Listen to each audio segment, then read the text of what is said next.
Before I begin, I'd like to acknowledge the tragic loss of life in the Middle East. Such violence has no place in our world. Thank you to our National Officer Team, the Air Safety Organization, and our staff for responding so quickly to ensure our pilots were able to get home safely. This is just another critical example of how, regardless of the type of serious situation our pilots might be facing, our union team is there. And you have my commitment that as our passenger and all cargo airlines go back into these areas, we're going to make sure the situation is safe for our pilots.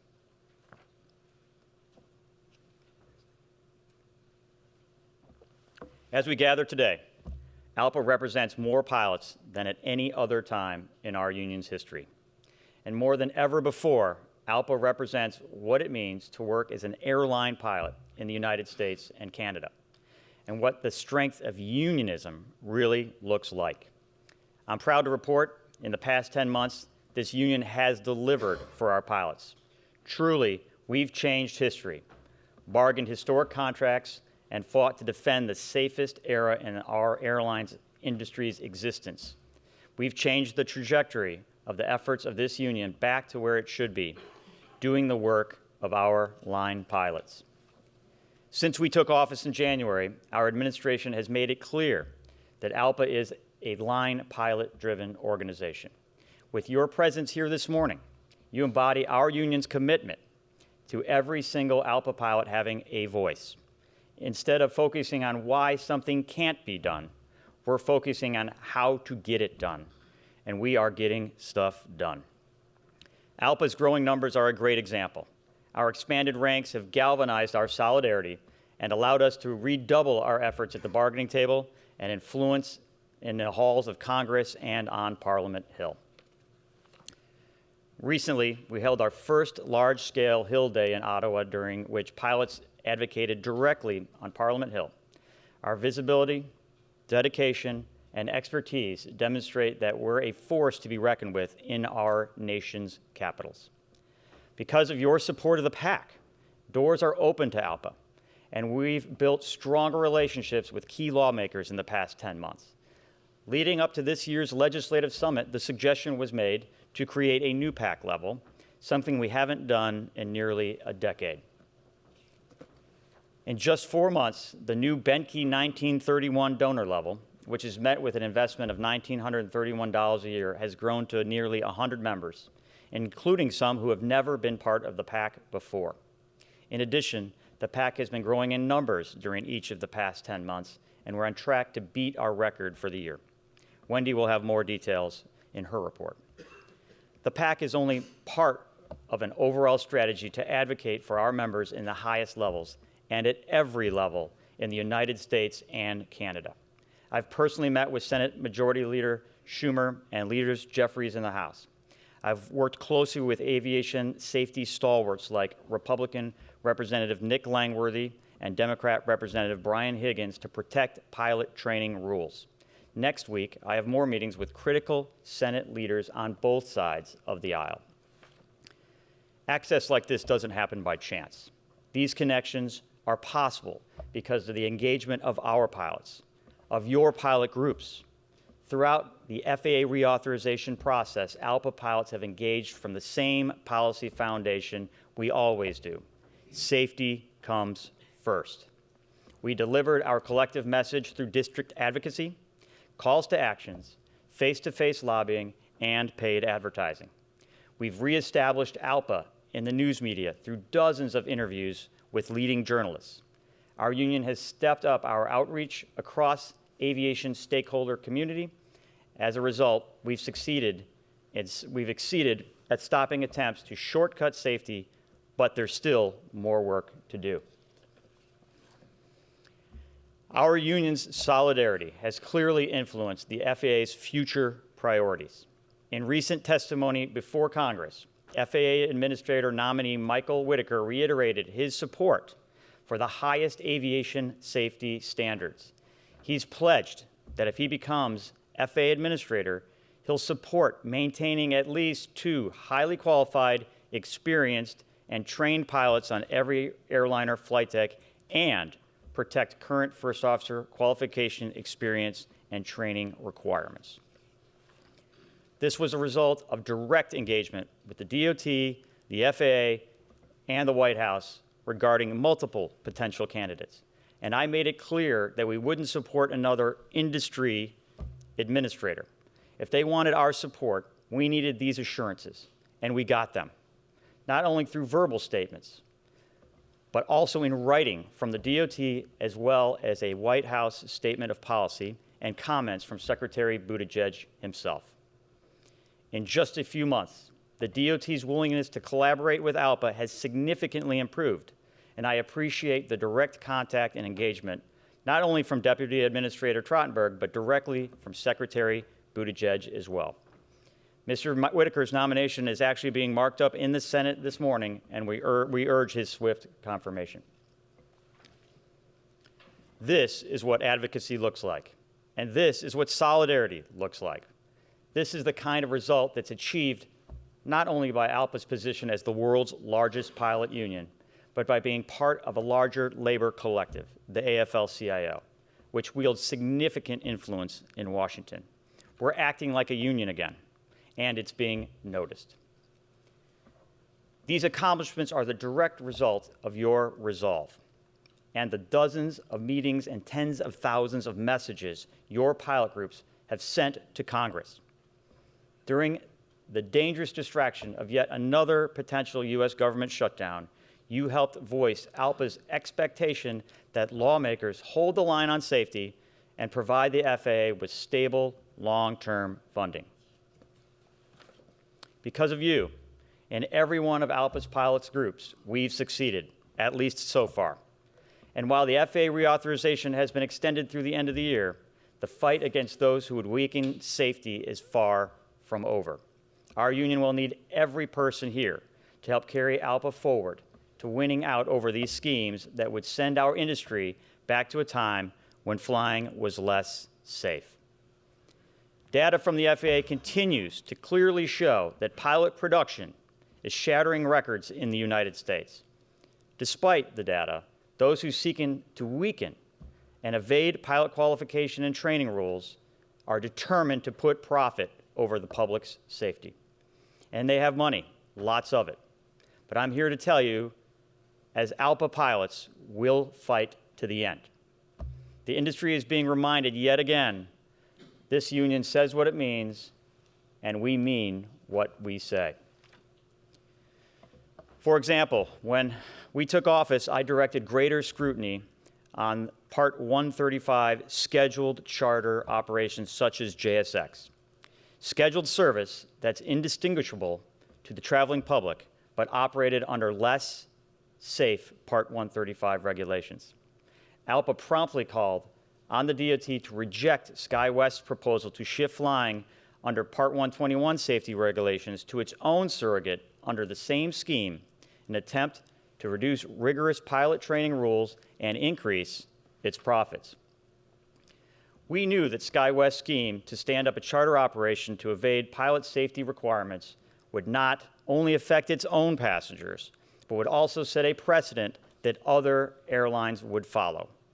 We started the fight at the DOT, and we came out swinging to bring down this attempt to shortcut safety. ALPA made our opposition clear during Capitol Hill news conference with other labor leaders. We stated it in correspondence with Secretary Buttigieg and in interviews with news outlets such as the Washington Post. And I communicated our message face-to-face with some of the industry's most powerful stakeholders in an address at the Aero Club of Washington. ALPA's determination, your determination, is working.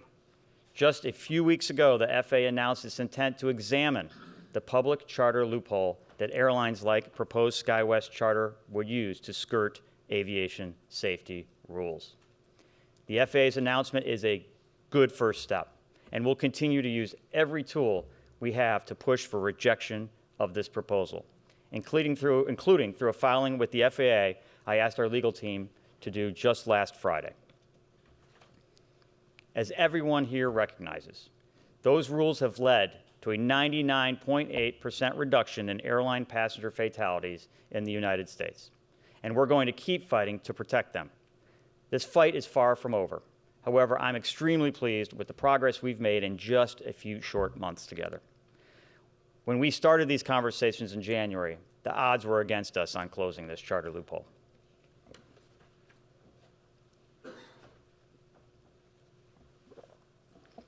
Because of ALPA's commitment that any change to the aviation system must be supported by data, we're opposing efforts to pursue an arbitrary, unstudied increase in the mandatory pilot retirement age.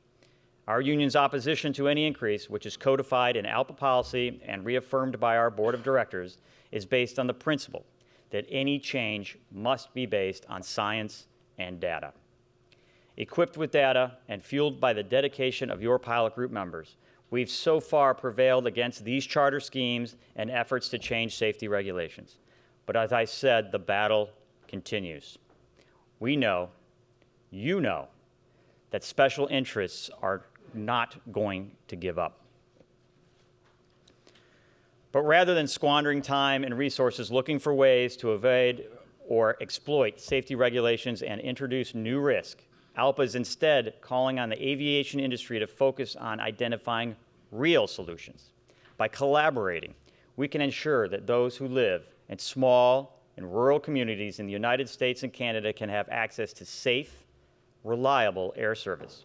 By working together, we can maintain our extraordinarily safe air transportation system and advance a rewarding profession that continues to be rooted in the principle of having at least 2 pilots on every airliner flight deck. And by partnering, we can ensure that our industry continues to learn from its history. In September, I was deeply honored to lead ALPA's 9/11 Remembrance Ceremony for the first time as ALPA's president. And as you know, our pilots have called for critical safety enhancements, including flight deck barriers on passenger and all cargo aircraft. After years of ALPA advocacy, the FAA in June issued a final rule mandating the installation of secondary flight deck barriers on all newly manufactured passenger airliners. And we continue our strong support for the Saraceni Enhanced Aviation Safety Act to mandate the installation of all secondary flight deck barriers on all passenger airliners. Likewise, ALPA is working to advance the Cargo Flight Deck Security Act, which requires all cargo aircraft to be equipped with an intrusion-resistant flight deck door, which is unacceptably past due.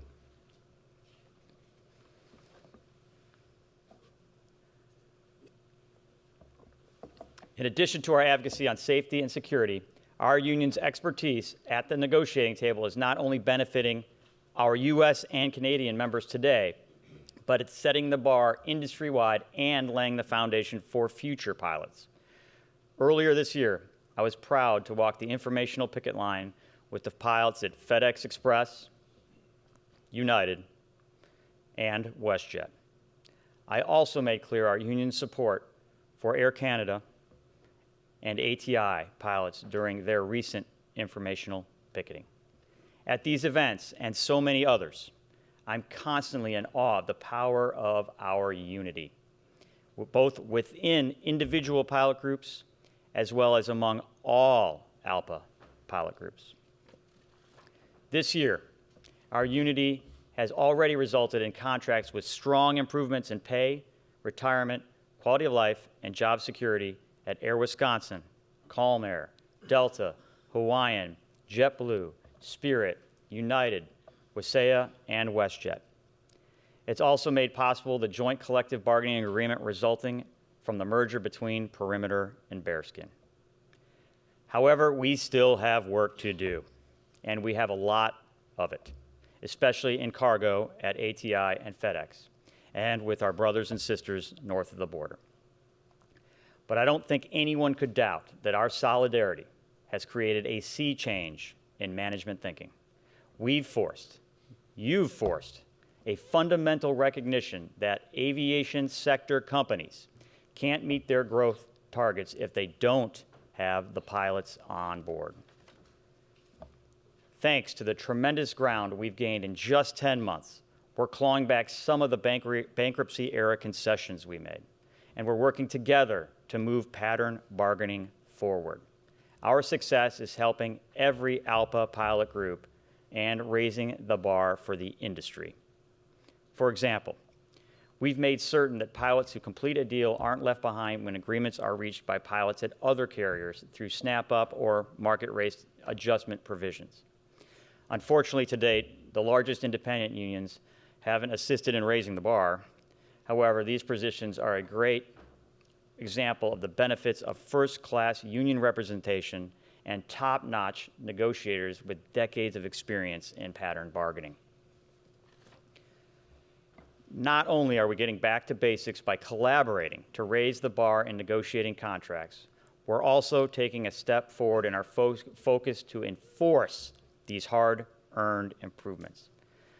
I'm pleased that the Executive Council recently approved the formation of a National Grievance Committee, an idea brought by JetBlue, which is a first in our union's history. It's hard to believe that although we've had a collective bargaining committee to assist in achieving contractual goals, we haven't had a national level committee to assist in enforcing them. I look forward to standing up this committee in the coming weeks to foster much needed collaboration across our MECs. This level of agency and achievement can only happen because of the extraordinary unity. The bargaining at every pilot group is fully supported by our completely overhauled strategic preparedness and strike committee, whose highly experienced volunteers support your MEC in all facets of negotiation and unity building. Ronan O'Donohue and Sean Creed will give us the latest later in our meeting. When our administration began our term at the start of this year, we pledged to put an emphasis on securing superior contracts for all ALPA pilots. We promised to increase much-needed collaboration, not only among ALPA pilot groups, but also other pilot unions. Through collaboration and pattern bargaining, we're seeing a narrowing of the pay rate differential between carriers. In addition, the regional airline industry now understands the value of its pilots to their operations. Regional airlines have started to compensate pilots accordingly. As a result, more airlines are competing the way they should, based on products and routes, not on labor costs. It's important to recognize that ALPA's union contracts are not only improving current pilot careers, but they're also benefiting the entire profession by countering more systemic anti-labor tactics. For example, the WestJet pilots ratified a 4-year employment contract with industry-leading pay increases, but also in the deal ended the parent company's ability to whipsaw WestJet pilots against the other wholly owned airlines. WestJet got that done. Our negotiating success is also inspiring pilots to join our union. Our newest pilots at Air Canada, Kuwait and Air, Lynx, and Pascan Aviation are already benefiting from ALPA's vast resources. These resources include ALPA's first ever Canadian membership seminar held earlier this year, as well as our well-subscribed Canadian bargaining training seminar coming up next month.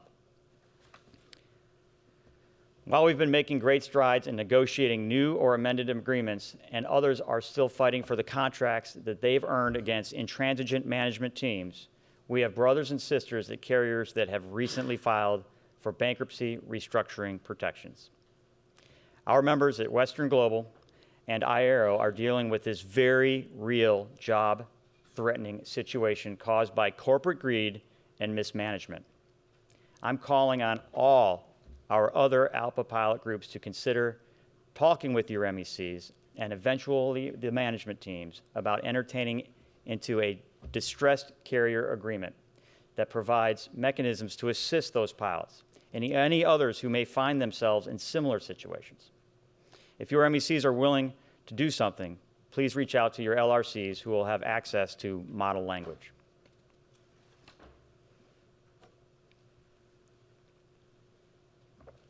It's a great time to be an airline pilot for many reasons. Our industry-leading agreements are certainly one of the biggest. Another reason is the extraordinary pilots and union leaders who serve as models and mentors for many who are new to our profession and industry. At this year's Air Safety Forum Awards Banquet, I was privileged to honor our union's annual Air Safety Organization and Superior Airmanship Award recipients. And if you couldn't attend, let me tell you that the 2023 Air Safety Forum was a tremendous success. Wendy, who was involved in the decision-making for the forum and who joined me recently on the Airline Pilot podcast, will give her report next. I'm still impressed that over just a few days, many of our union's more than 450 pilot safety representatives carried out an astounding amount of work in all areas of aviation safety, aviation security, pilot assistance, and aviation jump seat. Steve Jangelis and Travis Ludwig will have updates later in our meeting. For me, personally, one of the many highlights was honoring former Envoy Captain Brandon Hendrickson with the 2022 ALPA Superior Airmanship Award for his decisive action in dealing with an in-flight incapacitation event on Envoy Air Flight 3556. The safe and successful outcome of the flight is one of many examples of life-saving importance of having at least 2 qualified, experienced, and trained pilots on every airliner flight deck. In this context, it's still incomprehensible that some are actually suggesting that pilots should be removed from the flight deck altogether. I can tell you that aircraft manufacturers are actively working on designs that would pull one of the 2 pilots off the flight deck. As everyone in this room understands, from experience, airline safety depends on having at least 2 pilots on the flight deck at all times.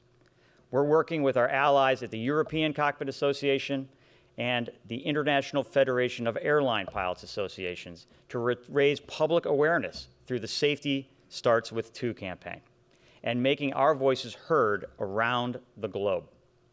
In the United States and Canada, our work is achieving results in the form of minimum crew complement language in pilot contracts at Alaska, Amerijet, Delta, Hawaiian, Jazz, JetBlue, PAL Airlines, and United. Let's be clear. Attempts to reduce crew complement are our biggest threat. It may not seem like it now. However, if OEMs and operators are allowed to put economics ahead of safety in other parts of the globe, these efforts will come to North America. We've also changed how we work together as a union. We have an extremely packed agenda for this meeting, including administrative changes that will move our union forward and refocus our work on meeting the needs of our line pilots. We want to acknowledge the tremendous value of the pilot volunteers who form the engine of our union. We're looking at actions like providing stipends for national union work on off days and an initiative to put forth to provide comp days for national union work, among many others. And while we do have more expenses with inflation, we expect to achieve record revenue next year. I've tasked the Structure, Services, and Financial Review Committee with evaluating our union's financial environment and taking a top-down look at our union's finances. I look forward to its report and giving money back to our pilots. This is all a direct result of the dedication of our committees and the Executive Council. While I know we've created a lot of work, I thank every member for taking a careful look and deliberating on each of the large number of agenda items before you this week. As you all know, I can be blunt, so I'll just say it. We're kicking ass, and we're getting some shit done. Wes will have more details about our strong financial situation, but I'm proud to say that thanks to our union's Executive Council and each of you on this executive board, we're getting work done, more work done on behalf of our line pilots in 10 short months than would have taken previously many years. Together, we're making historic changes with union pilot contracts that make certain none of us are left behind in bargaining strong contracts for U.S. and Canadian pilots. Together, we're clawing back the sacrifices we made during bankruptcy and COVID to recalibrate the piloting career now and for generational change we know is happening throughout the industry. Together, we're leading the U.S., Canadian, and international labor movement and making it clear that if companies want to succeed, their workers had better be on board. Together, we've achieved a historic level of safety for our passengers, crews, and cargo. For ALPA pilots, there is simply no going back to a time when flying was less safe and less secure. With your support, we're fighting like hell to defend our gold standard of aviation safety for every passenger we fly and every shipper we serve. Together, we're getting shit done. Thank you.